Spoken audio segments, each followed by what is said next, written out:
يا راغبا في كل علم نافع. ينمو العلم ويتقدم بتقنياته ومجالاته، ومعه نطور أدواتنا في تقديم العلم الشرعي. أكاديمية زاد أكاديمية ينبوعها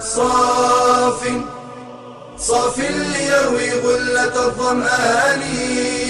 وتعلم الفقه الميسر عاملا بالشرع دون تعصب لفلان. بشرى لنا زاد أكاديمية للعلم كالأزهار في البستان.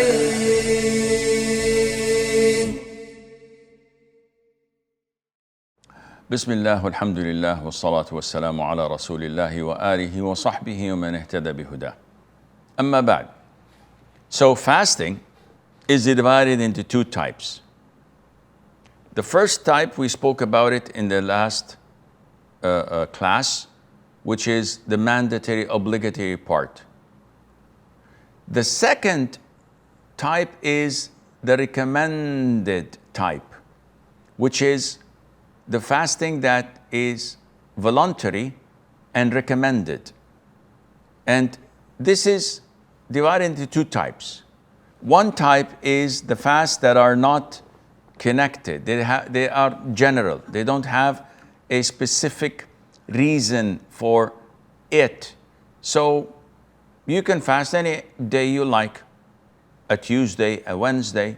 You have no problem. As long as there is no restriction, no prohibition, you can fast it. The second type is a type of specific voluntary fasts that Sharia came and recommended, such as fasting the 6 days of Shawwal, fasting Mondays and Thursdays, fasting the day of Arafah, fasting the 9th and the 10th of Ashura. Now, having said that we have an obligatory part of fasting and a voluntary part of fasting, these two make and combine what Islam rewards for and loves and likes. On the other side of the coin, there are fasts that are prohibited and that Islam does not like you to do. So there is something that is forbidden to fast, and there are fasts that are not recommended. The prohibited fasts is that you fast the day of Eid. And we have 2 days of Eid. And we have the 3 days of At-Tashriq and Hajj. So these are 5 days that are totally prohibited to fast, with the conditions we know about for the Ayyam At-Tashriq, which is that you may fast them if you're in Hajj.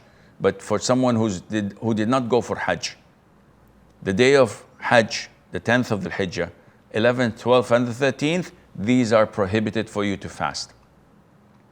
And also the day of doubt, which is the last day before Ramadan.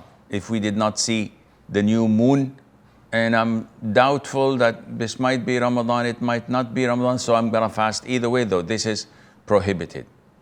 The second type of fasts that you're not recommended to do, which is makruh, such as isolating the day of Friday with fasting. So you don't fast Thursdays and Friday, or Friday and Saturday. Rather, you just isolate it because it's a Friday. This is makruh, and some scholars even went to the extent to say that this is prohibited and haram. Now, in Ramadan, it's one of the highlights of this blessed month that Muslims spend a great deal of time reciting the Quran. Fatima, may Allah be pleased with her, tells us that her father sallallahu alaihi wasallam told her that Jibreel used to revise the Quran with him every year. And in the last year of his life, he revised the Quran with him twice. And this was done in Ramadan. And this revision, as Ibn Abbas said, used to be at night. So people, the Muslims, acknowledged the blessed time of night of Ramadan. So they devoted the whole entire month of Ramadan for the Quran. And this is what the Salaf used to do. Al-Imam al-Zuhri, whenever Ramadan entered, he used to refrain and says, Ramadan is only to recite the Quran and to feed the food to the poor. Imam Malik would stop studying and teaching the hadith and to sit with the scholars, and he would only limit himself to reciting the Quran. And likewise, Sufyan al-Thawri, he used to devote the entirety of his time to reciting the Quran in Ramadan. And there are tales and stories. Some we can believe, some we may refrain from believing, but it is possible. They say that Imam Shafi'i in Ramadan, he used to read the Quran 60 times other than prayers. Yani every day he used to finish reciting the Quran from cover to cover twice. And Ibn Rajab, may Allah have mercy on his soul, after stating these ahadith, he said that yes, there is a prohibition to read the Quran from cover to cover in less than 3 days. But this prohibition is understood to take this as a habit. While if this is done at specific seasons, such as Ramadan, which people seek after the night of decree, Laylatul Qadr, or when people do this at blessed and honored places such as Mecca, in this case, to utilize the time and the place, it is permissible to do that more than or in less than 3 days. Now, there are virtues of fasting, and these virtues are so many because you can't limit it, you can't list them, because this is one of the great forms of worship. It's a pillar of Islam. So as listed in your books, fasting is means of showing gratitude to the blessings of Allah Azza wa Jal. And it's a means of abandoning haram. It's one of the ways where you can overcome your own whims and desires. And also it leads you to have compassion and mercy upon the poor and needy. By fasting, one may subdue the shaitan and weaken him. So this whisperings of shaitan would be much less, and hence less sins. And when fasting, you train yourself to remember Allah, to observe Him, to know that He's watching you. So you leave what you're able to do because you know that Allah is watching you. And finally, it helps one to return to Allah Azza wa Jal and to turn away from this dunya and its desires, and encourages one to seek that which is with Allah, which is Jannah. So there's a note here, and that is, sometimes we may think that it is already sunset, or that we're still at night. So we continue to drink and eat. And after a while, we discover that, whoops, we were wrong. What to do? Alhamdulillah. At the time of the Prophet ﷺ, as narrated by Asma bint Abi Bakr, she said, we were fasting, and it was a cloudy day. And it was so dark, we thought that it must have already set.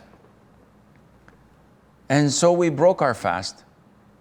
And few moments later, the clouds were gone and the sun was still in the sky. So we continued our fasting. And that day we did not make it up. Why? Because you acted upon what was most likely in your estimation. Likewise, if someone was at night eating and drinking, and he did not hear the adhan, nor recognize that it was already the break of dawn time, and he kept on eating and drinking, and after some time, he discovered that, whoops, I've already passed the time of fasting and refraining from eating and drinking by 10-15 minutes. And I ate when it was already daytime. Alhamdulillah, he has to continue fasting, and his fasting is valid without any problem. Now, if you look at some of the calendars they give away in masjids, you'd find the times of prayer. So you will find Fajr, Dhuhr, Asr, Maghrib, which is when you break your fast, Isha. And then before Fajr, you have Imsak. And this is an innovation. We do not have a buffer zone before the break of dawn by 15 minutes or half an hour, where you are supposed to refrain from eating and drinking, because this is still night. We stop from eating and drinking and the rest of the things that break our fast only when the Fajr breaks, when the adhan of Fajr is given, and to refrain from that would not be part of the Sunnah. Finally, let us assume, and this happens, if a person is on the ground and he sees the sun setting, the Maghrib has been called, and he breaks his fast. Seconds later, the airplane takes off eastbound.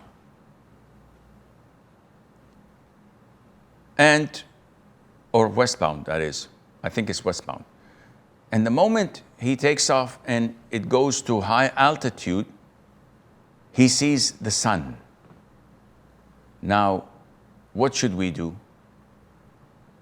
Well, the scholars say your fasting is valid, and when you broke your fast, you broke it because the sun set.